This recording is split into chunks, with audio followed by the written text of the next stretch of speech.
Bonjour à tous, chers amis, nous sommes très heureux de nous retrouver en ce 1er janvier.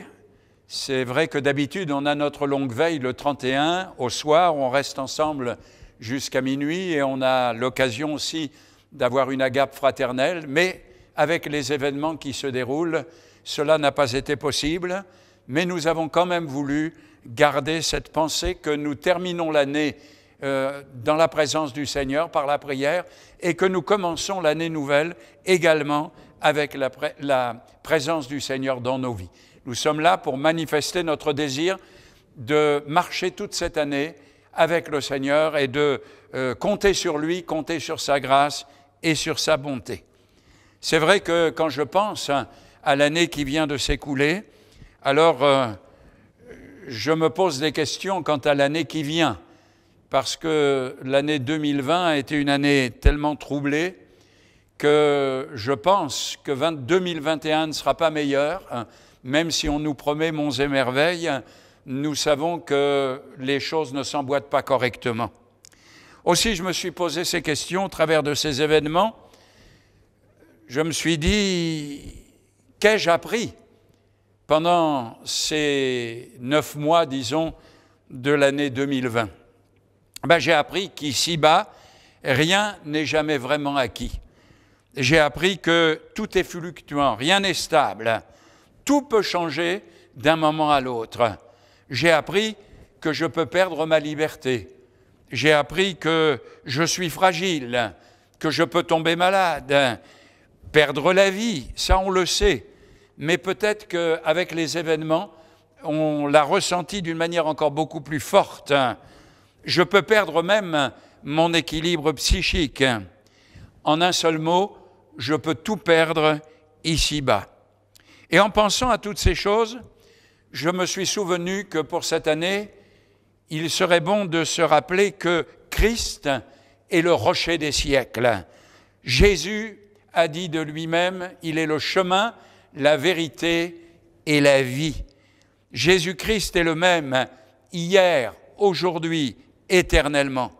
J'ai appris que Dieu ne change pas. Il est immuablement le même. Il s'appelle Éternel.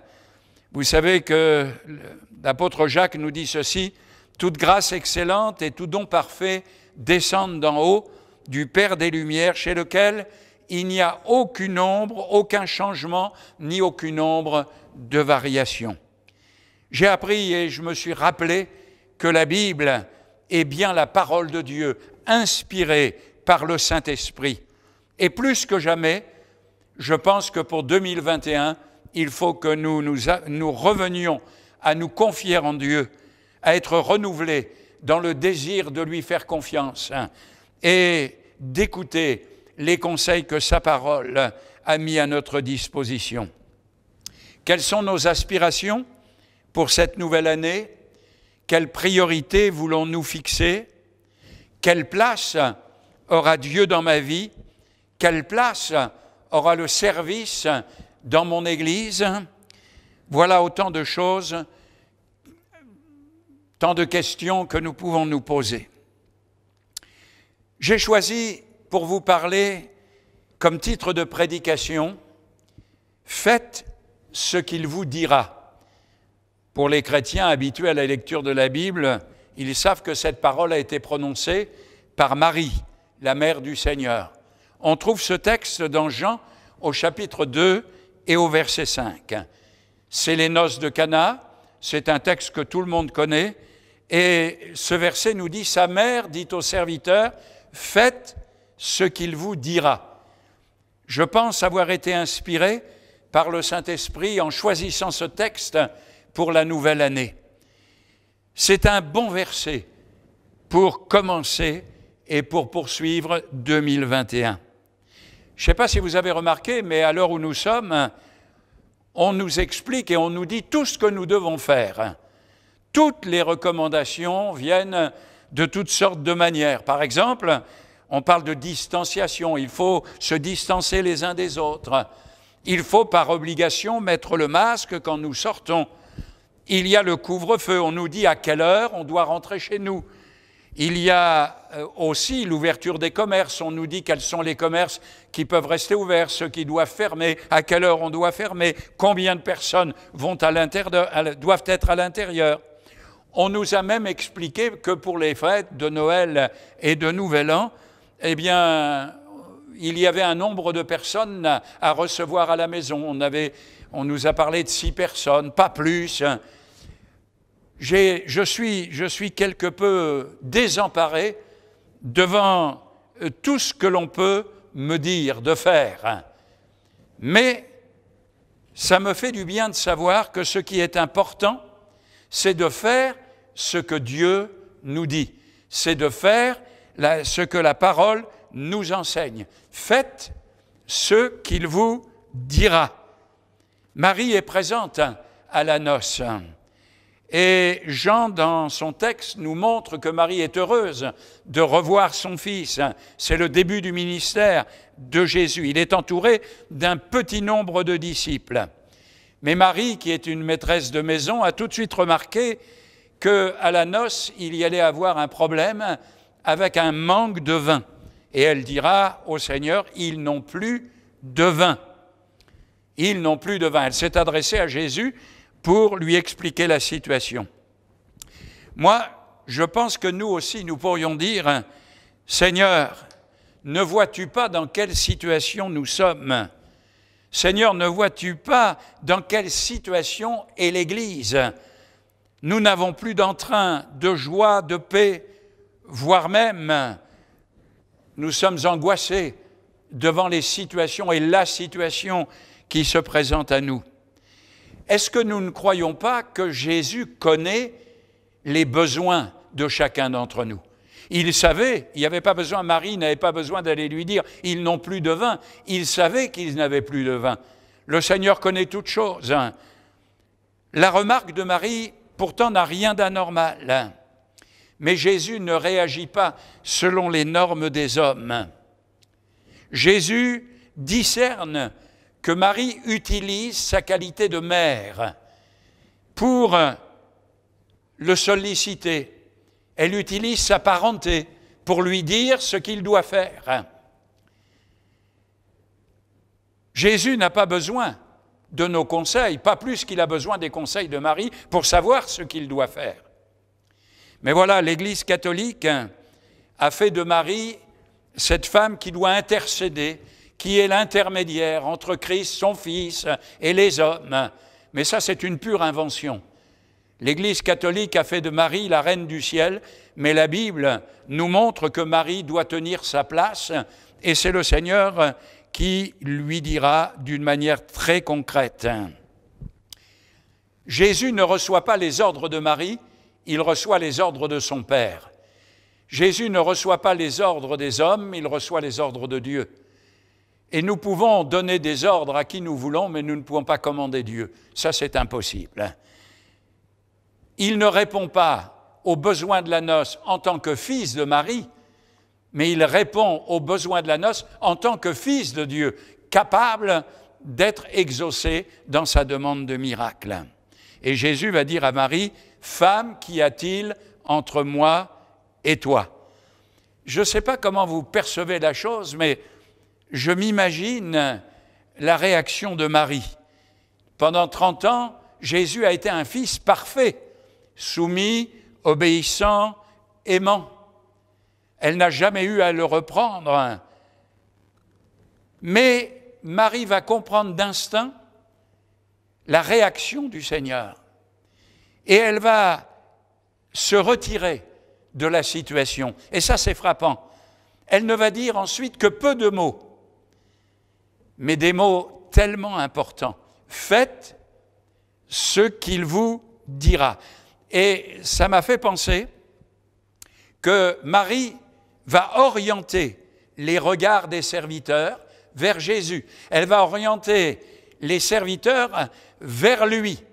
Et je pense que la première des choses, c'est que nous puissions orienter nos regards vers Jésus. On n'oriente pas nos regards vers une religion, vers une philosophie, on n'oriente pas nos regards dans toutes sortes de directions, mais je vous invite, pour cette année 2021 à regarder vers le Seigneur. C'est lui qui a les solutions. C'est lui qui sait ce qu'il faut faire dans des moments difficiles. N'est-il pas le chef et le consommateur de notre foi? Ne faites pas ce que vous pensez être bien ou raisonnable. Jésus sait mieux que moi et que vous et que nous. C'est mieux ce qu'il faut faire, ce qu'il y a de mieux à faire. C'est de faire comme Marie, c'est de se mettre en retrait et de le laisser faire. Comme Marie, j'ai envie de vous dire, pour 2021, s'il vous plaît, faites ce qu'il vous dira. Faites ce qu'il vous dira. Non pas ce que je vous dis moi. Vous savez, les gens vont dire beaucoup de choses encore durant cette année. Mais moi, ce qui m'importe, c'est ce que Jésus dit. C'est ce que Dieu m'enseigne. Et Marie a certainement parlé avec autorité aux serviteurs. Parce qu'elle vient à la noce et elle dit aux serviteurs, voilà ce que vous devez faire, vous devez lui faire confiance à lui. Je pense que Marie était crédible dans sa foi. Elle était crédible dans son attitude, dans ses paroles. Nous sommes si peu souvent crédibles, nous les chrétiens. Sommes-nous crédibles dans notre génération? Ou est-ce que nous nous comportons comme tout le monde, avec la peur au ventre? Marie, lorsqu'elle a parlé, les serviteurs lui ont fait confiance. Et moi, je fais confiance à ce que Marie a dit, faites ce qu'il vous dira. Pour cette nouvelle année 2021, voilà mon conseil. C'est lui et lui seul qui connaît ce que demain sera fait. Quelles sont nos joies? Quelles sont nos peines, les peines qui nous attendent? Alors voici le meilleur des conseils. Faites ce qu'il vous dira. Avec cette pensée, je me suis demandé, mais quelle action les serviteurs devaient-ils faire? Et quelle action devons-nous faire? Faites ce qu'il vous dira. Les serviteurs qui sont là ont un statut de serviteur, ils doivent servir aux tables. C'est ce qui était prévu. Et Jésus ne leur demande pas de tout quitter, il ne leur dit pas à partir de maintenant, vous ne serez plus serviteurs, mais vous serez prédicateurs ou vous serez ordonnateurs de repas ou que sais-je encore. Non, Jésus les laisse dans la situation qui est la leur. C'est-à-dire, ils doivent rester serviteurs en même temps qu'ils obéissent aux ordres de Jésus. Et nous sommes appelés à être serviteurs là où nous sommes. Jésus ne nous demande pas de tout laisser, de tout abandonner, de devenir des ermites, d'entrer dans un couvent ou dans un cloître, mais il nous dit simplement, là où vous êtes, avec les qualités qui sont les vôtres, avec la position sociale qui est la vôtre, eh bien, faites ce que Dieu vous demande. Faites ce que Jésus vous demande. Et ce qui est frappant, c'est que dans un premier temps, ils ne vont rien faire. Et ils constatent qu'il n'y a plus de vin. C'est une constatation. Il n'y a plus de vin. Mais nous, on ne peut rien faire. Jusqu'au moment où Jésus va dire, mettez de l'eau dans ces vases, remplissez d'eau ces vases. Alors là, je me suis posé la question, qu'est-ce que les serviteurs ont ressenti? Mais on n'a pas besoin d'eau, de l'eau on en a assez, c'est du vin qu'on a besoin. Ne cherchez pas, ne cherchons pas comment nous sortirons de nos problèmes, de nos difficultés, comment le Seigneur va répondre aux problèmes que nous rencontrons, comment il va répondre à la situation dans laquelle nous sommes. C'est son problème, pas le nôtre. Nous, nous sommes appelés à faire ce qu'il dit, sans discuter, et peut-être que ce n'était pas très logique comme ordre. Remplissez d'eau ces vases. Mais logique ou pas, faisons ce que la parole de Dieu nous enseigne. Attendons que le Seigneur dise ce qu'il faut faire. Vous savez, je dirais bien à mon âme, patiente, jusqu'à ce que tu saches ce que Dieu attend et veut faire avec toi. Ne sois pas impatient. À chaque jour suffit sa peine pendant cette année 2021. Le mieux est d'attendre que le Seigneur nous parle et nous dise ce que nous devons faire. Le mot-clé de cette nouvelle année 2021, c'est confiance totale en Dieu. En tout cas, c'est mon mot d'ordre à moi. Seigneur, je te fais entièrement confiance. Quoi qu'il arrive, je suis prêt à faire ce que tu me demandes. Même, et ça c'est formidable, si c'est difficile. Souvent nous disons, nous les hommes, et les chrétiens en particulier, je suis prêt à faire tout ce que Dieu demande, sauf,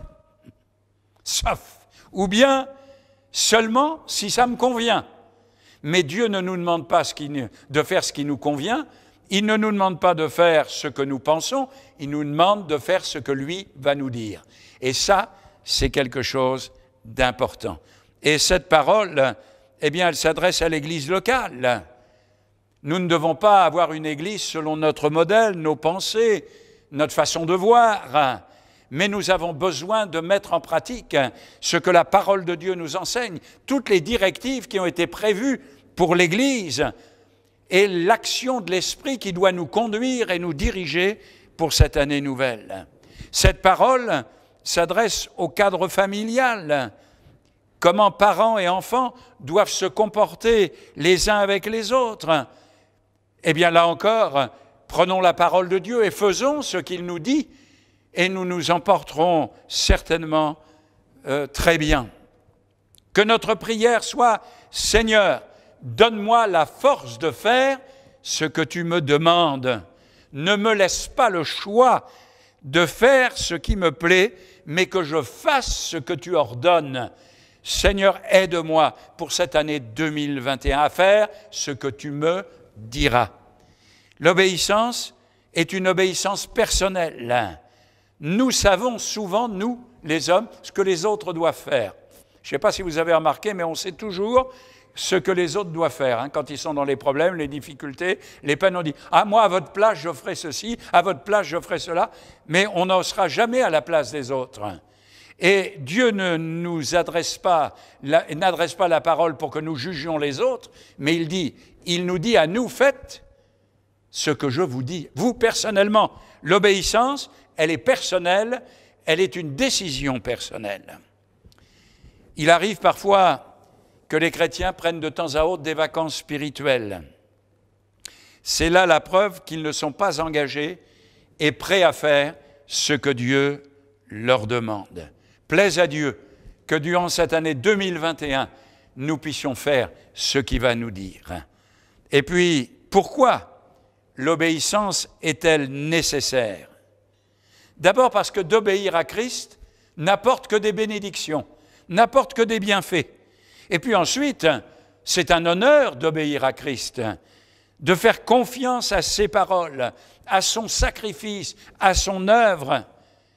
Dieu ne se trompe jamais. Je peux lui faire confiance parce que je sais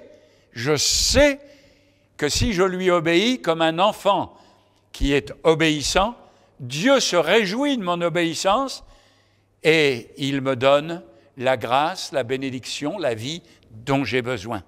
Notre Seigneur, c'est la sagesse même. Voilà pourquoi je vais être obéissant.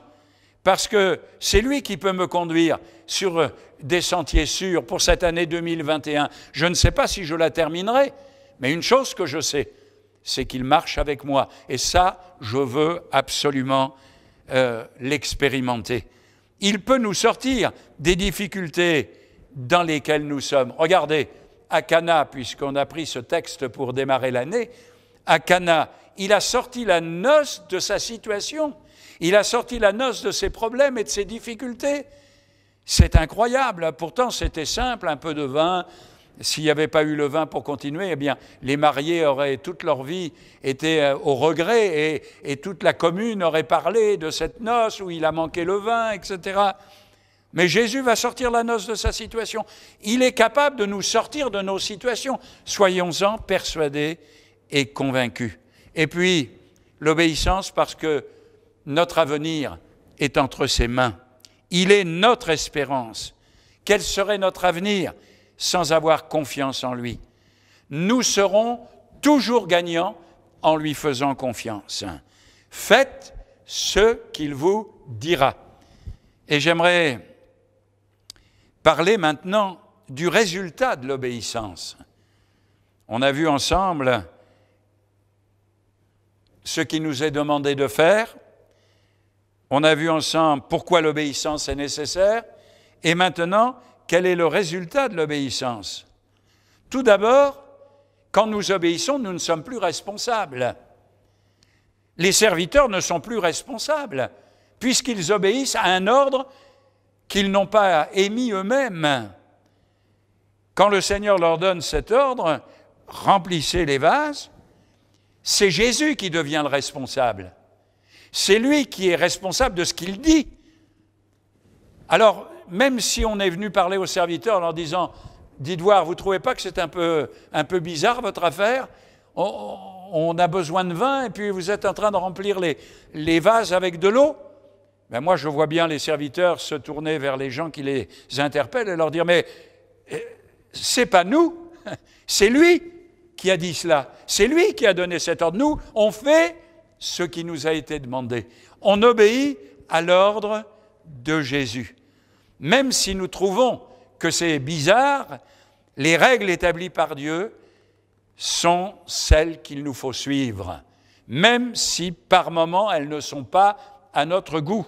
C'est vrai que John Wesley disait à ses collaborateurs ceci: « Je ne vous demande pas de corriger les règles que j'ai choisies, ce que je vous demande, c'est de les mettre en pratique. » Et je pense que le Seigneur pourrait nous dire la même chose. Aujourd'hui, il pourrait nous dire « Je ne vous demande pas de corriger les lois que j'ai établies, je vous demande seulement de les appliquer et de me faire confiance. » L'obéissance ne sont pas des mots, des paroles, des discussions, mais un acte de foi. Peut-être qu'il y a un des serviteurs qui a dit « Mais moi, je ne veux pas remplir les vases avec de l'eau, c'est complètement aberrant, moi je m'en vais. » Oui, pourquoi? Pourquoi pas? Mais je fais partie de ceux qui ont dit « Je ne comprends pas, mais j'obéis. Je ne comprends pas, mais je fais ce qu'il dit. » L'obéissance, c'est de faire ce que Dieu nous demande, et faire ce que Dieu nous demande nous fera voir les choses différemment, nous fera vivre différemment. Regardons comment réagissent aujourd'hui nos contemporains. Regardez, la délation est partout. Lui, il n'a pas mis son masque. Eux, ils sont sortis en groupe. Chez les gens, il y a bien une voiture devant leur porte qui sont garées. Les gens même s'insultent, se disputent. Pour la bonne raison, c'est que les gens sont morts de trouille au travers du Covid. Ils sont morts d'angoisse. Pour nous, nous ne voulons pas obéir seulement aux lois des hommes, mais nous voulons obéir d'abord et avant tout aux ordres divins. L'obéissance est nécessaire pour nous, pour l'Église. Les responsables que nous sommes vont affronter les problèmes en 2021. On va apprendre à gérer les problèmes. Et rien n'est plus important que d'apprendre en faisant les choses. Pas seulement, on n'a pas seulement lu les livres, on n'a pas seulement lu la Bible et fait ce que la Bible nous commande, mais dans l'obéissance à ce que la Bible nous commande, nous avons fait des expériences et nous partageons non pas ce que nous avons appris, mais nous partageons l'expérience que nous avons vécue. Peut-être on connaîtra aussi le découragement en 2021. Mais en même temps, nous expérimenterons que si nous faisons confiance au Seigneur, si nous appliquons la parole qu'il nous a dite, alors nous reprendrons courage, comme David, alors qu'il était dans une détresse sans nom, les femmes, les enfants, les biens, tout avait été emporté par les ennemis, et même ses amis, ses camarades parlaient de le lapider, et la Bible nous dit, David reprit confiance en s'appuyant sur l'Éternel. Alors, j'aimerais conclure le message du 1er janvier par ces mots. Ce n'est pas Marie qui nous parle ce matin, mais par ma bouche, c'est l'Esprit de Dieu qui nous parle et qui nous invite à lui faire confiance, à lui. Pas aux psychologues, pas au gouvernement, pas aux immunologues et à tous les scientifiques possibles, mais faisons confiance à celui qui connaît toutes choses. Si vous le faites, si vous mettez en pratique ces paroles, faites ce qu'il vous dira, si vous mettez cela en pratique, alors votre vie va être changée. L'eau sera changée en vin. Quand on fait ce que Jésus demande, alors les choses s'éclaircissent, les choses s'éclairent, et on est béni, enrichi, renouvelé, fortifié. Nous savons que nous ne sommes pas seuls et qu'il marche avec nous. Ce qui paraît catastrophique aujourd'hui sera demain révélateur de notre façon d'obéir à la parole de Dieu, notre façon de lui faire confiance. Frères et sœurs, chrétiens, amis, je vous laisse avec cette pensée pour 2021. Faites ce qu'il vous dira. Et ce qu'il vous dit, c'est dans la parole. Et dans la parole, il y a tout ce dont nous avons besoin, que le Saint-Esprit nous oigne d'une huile fraîche pour entamer cette année 2021. Amen. Notre bon Père céleste, nous voulons te rendre grâce parce que nous savons en qui nous croyons. Et nous savons que si nous faisons ce que tu nous enseignes, nous nous en porterons bien. Nous savons, Seigneur, que si nous comptons sur toi, sur ton amour, sur ta grâce, si, Seigneur mon Dieu, nous mettons ta parole en pratique, alors l'année 2021 sera une année bénie pour nous. Que chacun, Seigneur, prenne à cœur de répondre à cette parole. Faites ce qu'il vous dira. Seigneur, je ne veux pas discuter avec toi, mais je veux t'obéir, te servir en 2021, comme je l'ai fait en 2020 et les années précédentes. Merci pour ta fidélité, merci pour ta grâce, merci pour ta bonté. Sois maintenant avec nous. Nous te confions cette année qui s'ouvre devant nous. Et à toi, Seigneur, soit toute la gloire. Amen.